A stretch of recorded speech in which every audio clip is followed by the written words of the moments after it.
ஒரு பெண்ணுக்கு தாலியை கட்டிட்டு நான் வந்துட்டேன் பலிக்கு.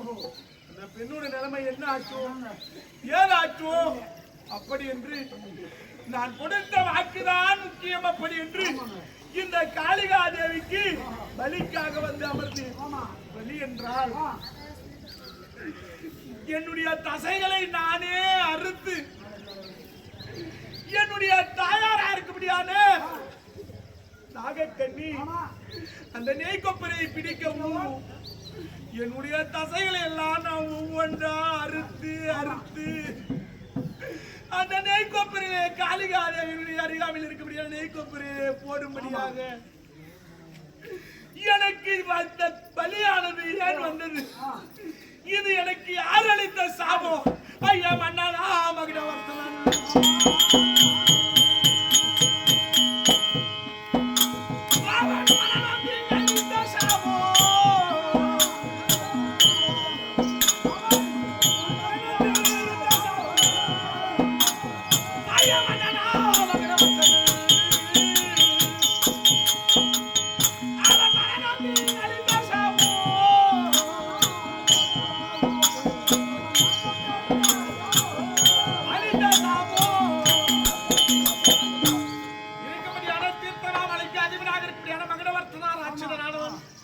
அவன் என்ன செய்தான்? அவன் வணங்கும்படியான காளிகா தேவிக்கு 101 முடிவுண்டு அரசர்களை பலி கொடுக்குவேன் அப்படி என்று அந்த காளிகா தேவிக்கு வாக்களித்திருந்தான். அப்பந்தமாகவே தீர்த்தமாமலை வாசனாக இருக்க முடியாது. அந்த மகுடவர்த்தனாசுரன் 101 பேரை தேடிக்கொண்டு வரவும் காட்டிற்கு வேட்டையாடுவதற்காக சென்றார்கள். கௌரவர்கள் என்று சொல்ல முடியாது என் பெரியப்பா துரியோதனனை கொண்டு அனைவருமாக இவர்கள் 100 பேரும் சென்று அவனிடத்திலே மாட்டிக்கொண்டார்கள். அந்த மகுடவர்த்தனாசுரன் இடத்திலே அவனிடத்திலே சிக்கிக் கொண்டு அவன் வெடியற் காலை சூரிய உதயத்திலே இந்த 100 பேரையும் காளிகா தேவிக்கு பலி கொடுப்பதற்காக தயார் செய்து விட்டோம். யாரும் சென்று அவனிடத்திலே சென்று அவனை 100 பேரையும் மீட்பதற்கு ஆளுகிறார்கள். அதனாலே அந்த 100 பேர் மனைவிமார்களும் என்ன செய்தார்கள்? தலையிலே முக்காடிட்டுக் கொண்டு ஒரு அந்தனர் பெண்ணை போல 100 பேரும் ஒட்டமாக ஓடி வந்து எங்க அம்மா கிட்ட மாங்கல்யம் பிச்சை வேண்டும் என்று கேட்கவும், எங்க அம்மா நாகக்கண்ணி நம்மை போன்ற பெண்கள் தானே இவர்கள், அப்படி என்று உங்களுக்கு என்ன குறை இருந்தாலும் நான் தீர்த்து வைக்கிறேன் அப்படி என்று சத்தியம் அளிக்கவும், இது போல எங்களுடைய 100 மனைவி கணவன்மார்களும் இந்த மகுடவர்த்தனாசுரன் இடத்திலே மாட்டிக்கொண்டார்கள். விடியற் காலை சூரிய உதயத்திலே அவர்களை காளிகா தேவிக்கு பலி கொடுக்க போகிறார். நீங்கள் தான் எப்படியாவது காபந்து செய்ய வேண்டும், உங்கள் மகனால் தான் முடியும் என்று சொல்லவும் என் தாயாருடைய வார்த்தையும் எங்கள் மாமா கிருஷ்ணனுடைய வார்த்தையும் ஏற்று நான் சென்று அந்த மகுடவர்த்தனாசுரனோடு சண்டை செய்து அவனுக்கு 101 சிரம் 202 கரம் அவனோடு சண்டை செய்து அவனுடைய சிரத்தை எல்லாம் நான் ஒவ்வொன்றாக அறுக்கவும், நான் அறுக்க அறுக்க அவனுடைய சிரமானது ஒவ்வொன்றாக வளர்ந்து கொண்டே இருக்கிறது. மாமா, நான் அறுக்க அறுக்க அவனுடைய சிரமானது வளர்ந்து கொண்டே இருக்கிறது. நான் என்ன மாமா செய்வது? அந்த மகுடவர்த்தனை எப்படி வெற்றி கொள்வது? அப்படி என்று நான் கேட்கவும், மரபாலா நீ அது ஒன்று இருக்கு மஞ்சாது, உன் தாயாருக்கு இப்படியான நாகக்கண்ணி நெய்கொப்பரை பிடிக்கவும் நீ அவனுடைய சிரங்கள் ஒவ்வொன்றாக அறுத்து அறுத்து அந்த நெய்கொப்பரையிலே போடு, அது மீண்டும் வளராது அப்படி என்று சொல்லவும் நான் ஒவ்வொன்றாக அவனுடைய சிரங்கள் 100 சிரங்களையும் அறுத்து மீதம் ஒரே ஒரு சிரம் இருந்தது. அந்த ஒரு சிரத்தை நான் அறுப்பதற்கு முன்பாக அந்த பாவி மகுடவர்த்தனன், அதே சண்டாளா, சிறிய பிள்ளையாக இருந்தாலும் நீ என்னுடைய சிரங்கள் எப்படி ஒவ்வொன்றாக நான் வேதனை அடைய அளவுக்கு என்னுடைய சிரங்களை எல்லாம் ஒவ்வொன்றாக சிரங்களையும் கரங்களையும் அறுத்து அறுத்து உன் தாயார் பிடிக்கிற நெய்கொப்பரையிலே போட்டாயோ, அவ்வண்ணமே எதிர்காலத்திலே உன்னுடைய தசைகள் எல்லாம் மறுத்து உன் தாயார் நெய்கொப்பரை பிடிக்க அதிலே போட உன்னுடைய உயிரானது போக கடவுள் அப்படி என்று அந்த மகுடவர்த்தனான் அளித்த சாபம் என என் விதியை மாற்ற அதுபோல என்னுடைய தலைவிதி வசம் இதுதான், இதை மாற்ற யாராலும் முடியாது. என் தலைவிதியை அனுபவித்தே தான் ஆக வேண்டும். எனக்கு ஒரு என்ன ஆனந்தம். நான் அந்த பாவி துரியோதனுக்கு பலியாக சென்றிருந்தா காலா காலத்திற்கும் இந்த அரவானுக்கு ஒரு கெடும் பெயர் இருந்திருக்கும். என்ன எதிரிக்காக பறிந்து சென்று விட்டான் அரவான். அரவானை பலி கொடுத்து யுத்தத்தை தொடங்கினான் துரியோதனன். அதனால்தான் துரியோதனுக்கு வெற்றி கிடைத்தது. இதற்கு காரணம் பாண்டவருடைய பிள்ளையாக இருக்கக்கூடிய அரவான் தான். அப்படி என்ற அவ பெயரானது காலாகாலத்திற்கு இருந்திருக்கும். இப்பொழுது தந்தையிலாக இருக்கக்கூடிய பாண்டவருடைய சேனாசேனைகளுக்காக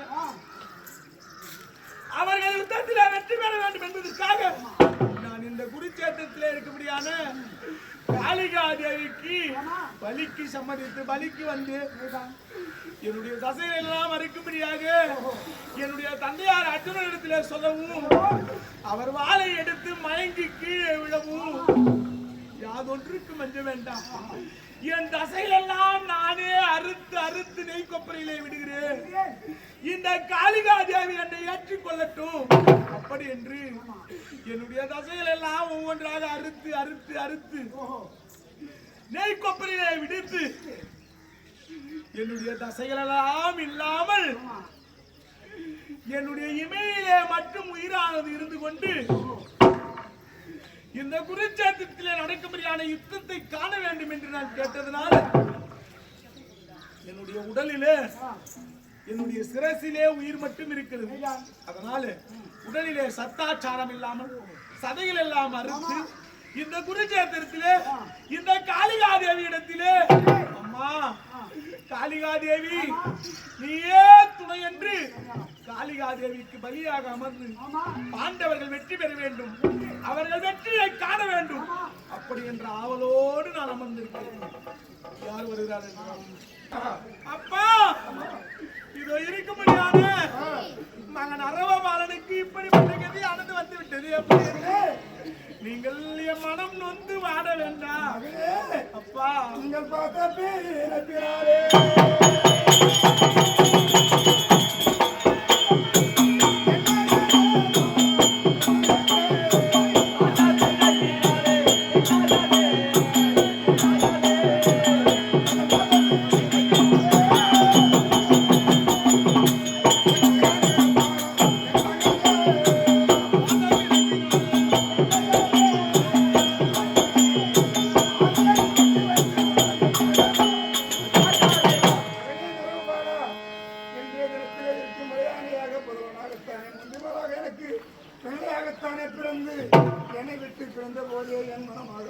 தடுமாறியது ஏதோ விதிவட்டத்தின் காரணமாக நாங்கள் செய்த குற்றமல்லவா மகனே, உன்னை மன்னித்தருமாறு கேட்டுக் கொள்கிறோமடா. நீங்கள் வந்து என்னிடத்தில் மன்னிப்பு கேட்கலாமா? சாதாரணமான நீங்க ஐயா பாரத வீரநாட்டு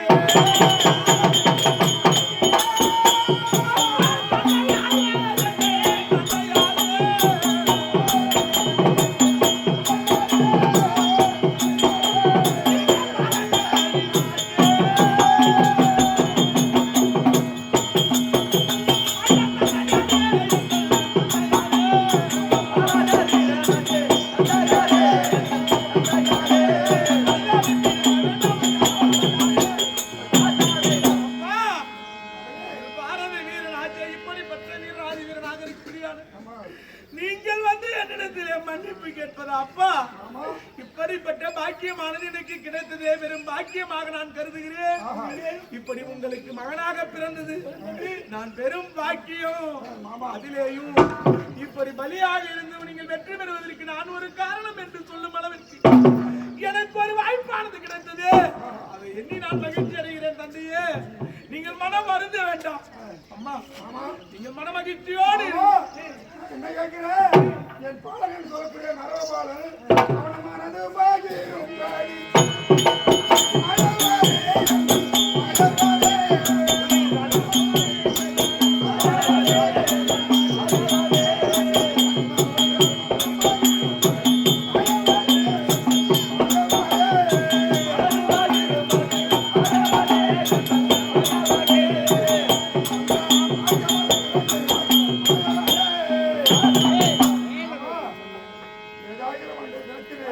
என் பிள்ளை கேட்டுக்கொண்டதற்கு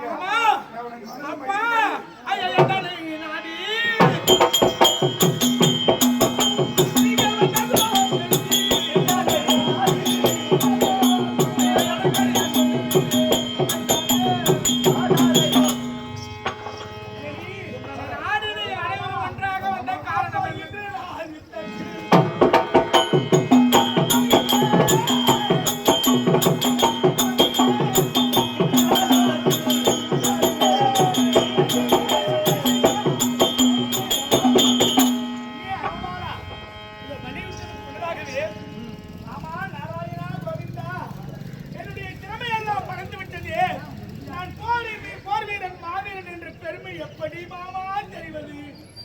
நான் என்னுடைய அழகை மட்டும் வைத்து எனக்கு பலி விட்டு விட்டீர்களே. 32 அழகை வைத்து பலி விட்டீர்கள். ஆனால் என்னுடைய திறமை, தைரியம், பலம் எப்படி தெரிவது என்று கேட்டாயே. அதற்காக ஒரு நாள் யுத்தம் வேண்டும் என்று கேட்டாய். அப்போதே உனக்கு 8ஆம் நாள் சண்டை. இன்றுதான் 8ஆம் நாள் சண்டை. இன்றைய நேரத்திலே நீ ஒரு கருத்த வீரனோடு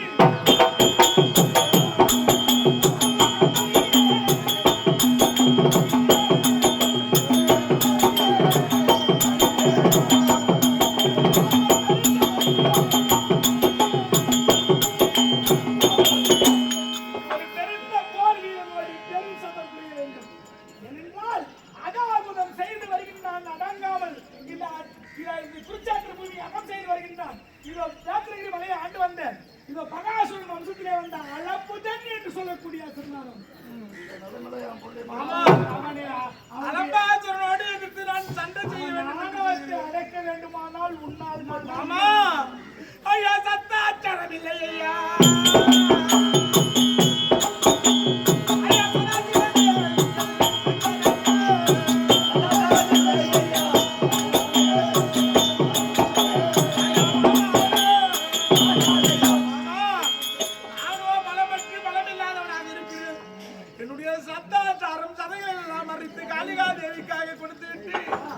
சதைகள் இல்லாமல் இருக்கிறேன் நான். எப்படி மாமா எழுந்து நிற்பது? நான் எப்படி மாமா சண்டை செய்வது? இருந்த இடத்திலிருந்து எழுந்திருக்கவே முடியல.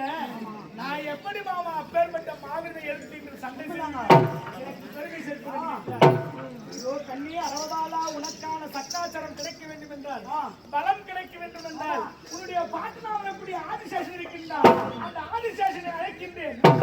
எம்பெருமானுடைய அருளால் இந்த ஆதிசேஷனுடைய உடலை சுற்றி உனக்கான பலத்தை அவன் கொடுப்பான்.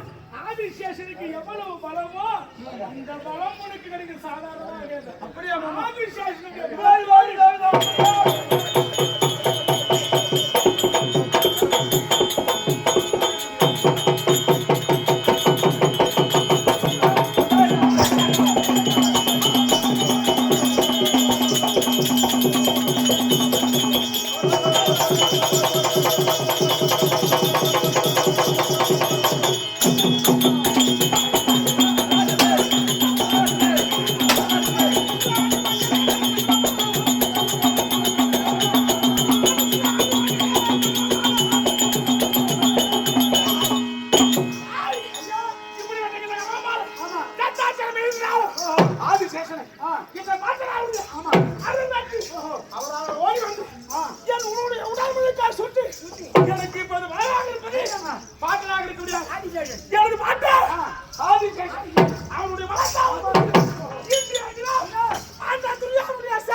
எழுந்தவே நிக்க முடியல.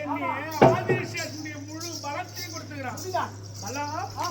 ஆதிசேஷனுடைய பலம் சாதாரணமா கிடையாது. அப்படிங்கும்போது ஆதிசேஷனுடைய பலம் முழுது உனக்கு கிடைத்து இனிமேல் உனக்கு தயார் தானே? அவனை